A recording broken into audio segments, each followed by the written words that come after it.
a code red for humanity. Curb emissions and dramatically reduce consumption or face a world that is fundamentally different. When Kermit the Frog sang, "It's not easy being green," I want you to know that he was wrong.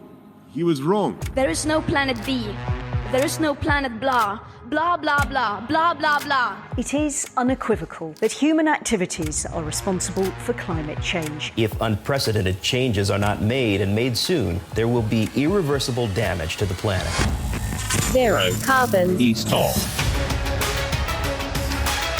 Hello and welcome to Zero Carbonista Series 3, The Sky's the Limit. I'm Ian Collins. For those in the dark, this is the frontrunner of all green-themed podcasts that's hell-bent on getting those crucial environmental stories out there. The man with the big clipboard is the green entrepreneur, Dale Vince. Morning, Dale. Yeah, morning, Ian. Morning. How's things? Yeah, good. And I thought what's interesting with our first story here, because it's our friend, the World Economic Forum, which I know divides the room a bit, because some people believe this is the seat, the castle, the palace of where all conspiracy theories are cooked up to control the world. But they are nonetheless a very crucial body, of course, of businesses and politicians and whatever. But they are really laying it on the line now about the threat of climate change.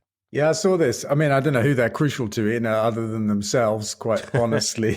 they're the people, aren't they, that meet in a funny place called Davos. Davos. Yeah. It always reminds me of the Doctor Who. Exactly, the boss of the Daleks. Every time we hear that. Yeah. So, I mean, I read the headline, the World Economic Forum says climate change is the biggest threat we face. And I'm like, well, welcome to the party, guys. Yeah, it's interesting that, bearing in mind the alleged importance of this group and the progressive nature, allegedly, of this group, and we're ahead of the curve, they say, of this group, they're a bit bloody late, aren't they? Yeah, they're simply saying the biggest threat the world faces now is the climate crisis. We're like, wow, there's some news. Yeah, I think you probably first said this about 30 years ago. You're probably right. Yeah. I've certainly been saying it for the last few years, and it's been very self-evidently true for the last few years. I mean, way beyond the pandemic, of course, in terms of its threat. But so let's move on. They're playing catch-up. They are indeed. Here's a question from Gregor, who says, wondered if you could give me your take on using farm animal waste in the anaerobic digestion. Would you use it in your green gas production? If you could use animal slurry at large scale, wouldn't it reduce the amount of ammonia in the air we breathe and encourage farmers to follow your green gas example? First question, what the hell is anaerobic digestion?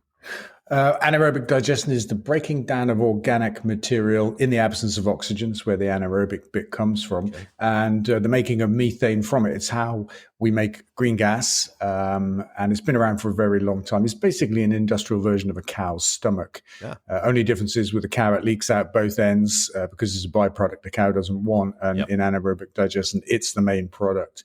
So look, it's a very good question. It's been around for a while, this suggestion that it would be better if we used animal slurry rather than turned our backs on it, which is what we do at Ecotricity. We've never used the products of factory farming in the making of gas or electricity. We just exclude them. Wouldn't it be better to use them, people say, because otherwise it's creating a form of waste and in this case, ammonia in the air. But, my answer is the simple and best answer is to stop farming animals, not worry about how we deal with the waste and the problems they cause, because we've still got all the other inherent problems of animal agriculture, even if we use the slurry. They're still driving the climate crisis and, habitat loss and wildlife extinction, human health problems. And it's still the most incredibly inefficient way for us to feed ourselves. Yeah, and I was going to just add to that if you were to go that route, that would only work if you were still mass farming animals. Of course, which, as you rightly say, is part of the problem. So that's right. We don't need to solve the problems of mass farming of animals. We need to end mass farming of animals. There you go. I saw this headline as well. UK firms pay 10% more than EU rivals for emissions following a Brexit decision. What's this all about? I love this one, actually, because often we talk about Brexit on this podcast, don't we? And almost always we talk about the climate crisis. And here's a wonderful overlap. One of the downsides, the many, many downsides of Brexit, we've got a list building nicely, haven't we, is actually that we're paying more for carbon credits in Britain now because we decided to turn our backs on the EU carbon trading scheme. It was just one of those facets of the hard Brexit the Tory right, which is the government, wanted to impose on us. And Yeah, so we're paying more for carbon credits than we need to, than the companies do in Europe. It's making us less competitive. It's making it more expensive to fight the climate crisis. I probably shouldn't like it, but I do. It amuses me. Yeah, well, there's nothing wrong to be with being amused at the failures of the current government. And of course, we can lay that firmly at their door. Of course, Lorraine on Twitter says, "What do you make of your friends at Tranmere Rovers going vegan for January?" Well, I love the story, actually, and I love what's happening at Tranmere. You know, I think they've got a green fan zone. They've been talking about carbon emissions, and for January, they haven't actually gone vegan. I mean, that would be nice, but they are encouraging fans to think about it and try vegan options and stuff like that. I mean, I just think it's fantastic. We can see it in football. I was talking to a club just the other day, actually, that we played, and they were telling me what they're planning to do and how they're concerned about the environment and how they're just kind of woken up to these issues and are just about to really commit to them. And it's so exciting, actually, to see that. Otherwise normal football clubs, if I can say that, are just saying, do you know what, this is right. You know, we've got to do something about that, and so let's get on with it. They're not normal clubs, Dale. They're pie-eating bastards. That's what they are. That's not normal. I wouldn't expect you to comment on that, of course, as a chairman of a football club. We eat pies as well. Indeed, yes, but slightly healthier ones.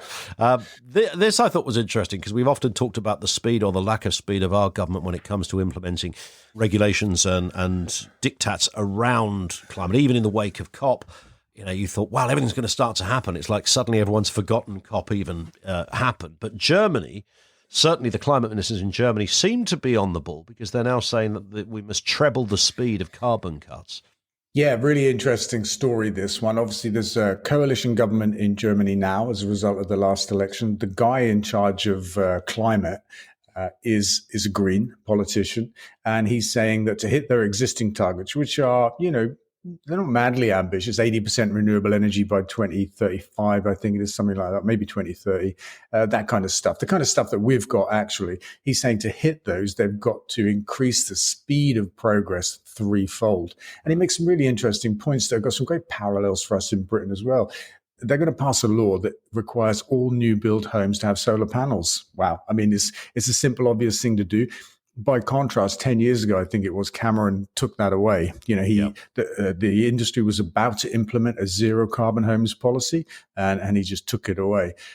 So it's really interesting. It's a different political system. It's given, more of a kind of, I think it's more representative, therefore, of what the people in Germany want, and they're able to move at some speed. And he also makes the point that we've got to change planning regulations in Germany. To better enable renewable energy to happen at speed. And they need immigration to help them, because they're going to need a whole ton of engineers and skilled people to come into the country to build all this stuff. And he also introduced a really interesting statistic that they need 2% of Germany's land area dedicated to renewable energy to hit the 100% target. Wow. And I think that's really interesting, because most people think, we're going to be overrun with windmills and solar panels. And it's not the case. I mean, most of us think that we're overrun with buildings and roads at the moment, but it's like 15% of our land mass, the built environment. And so I'm going to do some calculations on this and pull up a figure for Britain. It's probably a little bit higher because we're a smaller country. Yeah, sure. But it's great perspective to give people, citizens, that, look, we just need 2% of land and we can do this. Here's a great story. It's not in this country, sadly, but who knows? Customers shun red meat after carbon footprint detail was added to weekly shop receipts. It's a Norwegian online grocer. They've seen a drop in the number of carbon-intensive products sold since they started introducing receipts that tell the shoppers exactly what they've been spending and the environmentally sound or not sound implications. Yeah, lovely story, because it came about at the request of customers who said they found it hard to understand the environment impact, carbon impact in particular, of what they were buying or about to buy. And so this online shop, Oda, introduced basically a traffic light system, although it's got 4 colors, not 3, from green to red, to show the carbon intensity of whatever's in the shopping basket. And as a direct result of that, there's been a drop in red meat and high polluting forms of food, which is really wonderful. It shows what can be done when people have information available to them. Paul on Facebook says, Dale, have you invested in cryptocurrency? I don't know why Paul wants to know that. Maybe he's just nosy. I don't know. But listen, I think it's not an investment. You don't invest in cryptocurrency. It's a gamble. And the answer is no. Yeah. Do you understand cryptocurrency? Well, not really. I think it's a speculative bubble. I think it works because people pile in expecting the price to go up, and therefore something that inherently has no value suddenly increases in value. Yeah. And it's all well and good while it does, but at some point it won't. It's interesting. There's a guy I know. He was a comedian called Dominic Frisby, and he decided to go into kind of financial journalism. I think he still does some stand-up stuff. And he wrote a book about Bitcoin, and he said, and I interviewed him when he wrote the book because he knows a lot about it. And he said, I wanted to write a book that my dad could understand because I thought if I can pass the dad test, then everybody will understand it. And I thought that's a really good way to get this across. So I took the book home, got to page 3, and I was absolutely flummoxed. I had no idea what the hell he was talking about. So he's either got a very clever dad or he just lied to me, one of the two. Love it. Yeah, I love it. Yeah. I mean, I think digital currency is a really interesting idea, but currently it's kind of borderless and regulation free, and there's a lot of danger in that as well. There's also an environmental component to this as well, isn't there? Because you have these, huge warehouses of hard drives and big ass computing who are running this thing and sucking up God knows what and churning out God knows what. Yeah, I mean, a lot of Bitcoin mining is done in China, powered by coal-fired power stations, and that's where that big impact comes from. I mean, it's just a weird thing to me that you can, run big servers crunching numbers to effectively mine Bitcoin out of, out of nowhere. You've just hit on the area that most people don't understand. When I said to this guy, how would I get, X amount of money's worth of Bitcoin? He said, well, it depends how deep you mine. I thought, deep? What are you talking about? How deep I mine? I mean, what do I take a shovel or something? Where do I go for this mining expedition? I think it's all of that people don't understand, but we'll watch with interest. That may well be a bubble that does burst at some point going forward. What about this? Could magnetized concrete charge EVs? Great story. We shared it with our friend Mike Graham, the guy that thinks concrete grows. Yeah. He loved it. Every now and then you get this story in the press. I think journalists love it. The idea that we could charge electric cars as we drive along. So this magnetic concrete is being proposed as a road surface that would enable that. And I just think it's mad.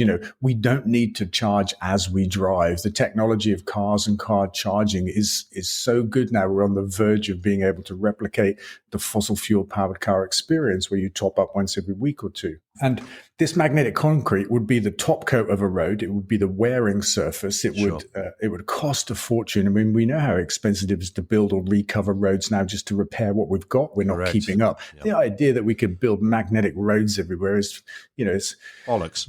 Yeah, it's bollocks. Yeah, let's say that. That's what your gran would have said. As my old nan would say.